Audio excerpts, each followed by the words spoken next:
మన కుటుంబం అంతా దేవునిలో ఉంటే ఎంత ధన్యులం.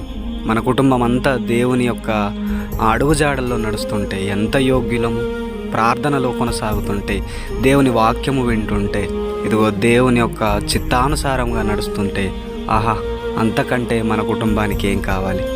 మన కుటుంబం అంతా దేవునిలో కొనసాగుతుంటే ఎంత ఆశీర్వాదము. మన కుటుంబం అంతా దేవునిలో ఉంటే ఎంత ఆనందము, ఎంత ఆహ్లాదకరము. నిజంగా మన కుటుంబం అంతా అలా నడుస్తుంటే ఏ శోధనైనా, ఏ అపాయమైనా, ఏ రోగమైనా ఇదిగో మన దరి చేరదు. మన కుటుంబం అంతా దేవునిలో ఉంటే ఇదిగో ఆ దెయ్యము కూడా భయపడుతుంది. ఆ దెయ్యాన్నైనా, ఆ సాతాన్నైనా ఇదిగో శోధించవచ్చు.